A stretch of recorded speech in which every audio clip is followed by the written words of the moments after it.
And joining me now is retired Lieutenant Colonel Alexander Vindman, who just returned from Ukraine. He's the former National Security Council Director of European Affairs. You'll recall he was a whistleblower in the first Trump impeachment over Ukraine, and is currently a senior advisor to Vote Vets. So it's great to see you again. Thank you so much, Colonel Vindman. Tell me about the situation. What we are hearing from Ukraine is, I heard this certainly when I was covering Zelensky in Munich in March at the forum. They're out of ammunition. They need American ammunition. Contrary to what former President Trump has been saying, the Europeans put up $54 billion and have outpaced us in spending this year. And while we've had that Senate package just sitting and not voted on in the House, they need air defenses and they need ATACMS. Russia now has long-range missiles from North Korea. Well, thanks for having me on, Andrea. I think I've had multiple trips to Ukraine. I've come back generally optimistic about the Ukrainians' prospects as a snapshot in time. This one was by far the most disturbing trip I've had. The main challenges arise from what amounts to a complete shutdown of support from the U.S. for the past 6 months.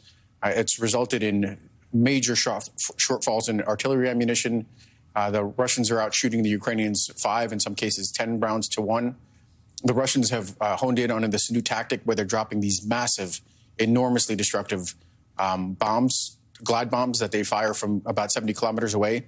Because we haven't been providing interceptors, the Ukrainians aren't able to shoot those planes down that are launching these bombs. And in general, the Russians have been producing more drones. They're now producing more drones than the Ukrainians. And without additional support from the U.S., the Ukrainians are losing territory, losing personnel. This package that's likely to be approved in the coming week is going to be critical, but it's going to be too late. We missed an opportunity. The Republicans, under Speaker Johnson's leadership, delayed for 6 months. And the best case scenario, we could see aid coming through maybe in the next 2 months or so in a meaningful way. And that's exactly when the Russians are going to be launching a major surge operation in the late May, June, July timeframe. And it's a race. Who gets there first? Does our support get there in time? Or do the Russians achieve major tactical gains and then Ukrainians lose territory? And now we're in that very, very thin window where a lot is at risk. That is so alarming. The Prime Minister from Ukraine was here yesterday and said, we need Patriots. We need air defense.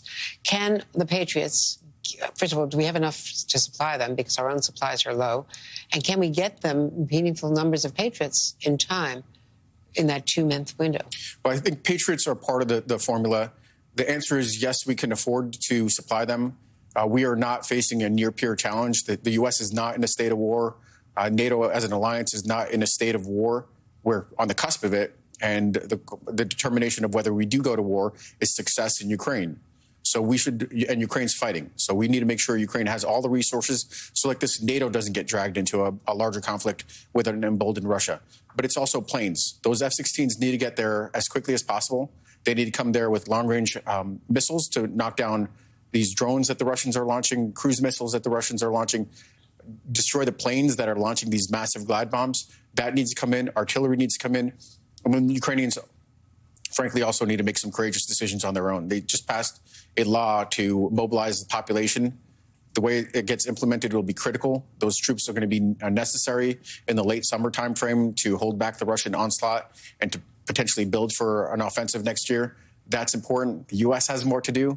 This is just the leading edge. The support, the $60 billion, is just the leading edge. ATACMS are part of the formula. Making sure Ukraine has the resources to take all of that massive equipment that was provided, that is now broken down, just normal wear and tear, needs to be fixed. It's not getting done. And training the Ukrainians to be able to do all these complex, defend against Russians' onslaught, and then conduct offensive operations. A lot to do. When I was in Munich, it was the weekend that Avdiivka went down, and then successive retreats in areas. Now we see in the north terrible bombing overnight in major areas in Kherson and other major cities. How is morale? Morale is slipping. I think this is one of the critical reasons why a mobilization law needed to be passed. More people needed to be rotated in to allow people that have been fighting for 2 years a little bit of respite. I think the U.S. coming through with aid is going to be critical. That is going to be a big boost to morale and also depress Russia's morale, Putin's morale, and the fact that he thought that this would be an easy year for him. And that's why my organization, Vote Vets, has been so heavily involved. We put in masses of resources, $800,000, to ensure that Congress did the right thing. Finally, we hear Speaker Johnson over the past couple of days issue a very powerful statement that he's going to support the Ukraine aid. That is critically important because we don't want to see our troops fighting on the ground in Ukraine. And again, unless Ukraine is successful, unless Russia learns its lesson that military aggression is not going to work, we will see a situation in which Russia's emboldened and the chance of U.S. troops ending up in Ukraine becomes higher. So we're going all in on this and making sure that Ukraine has what it needs.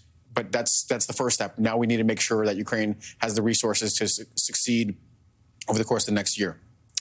Alexander Vindman, Lieutenant Colonel, thank you very much for being with us. Thank you. As always. And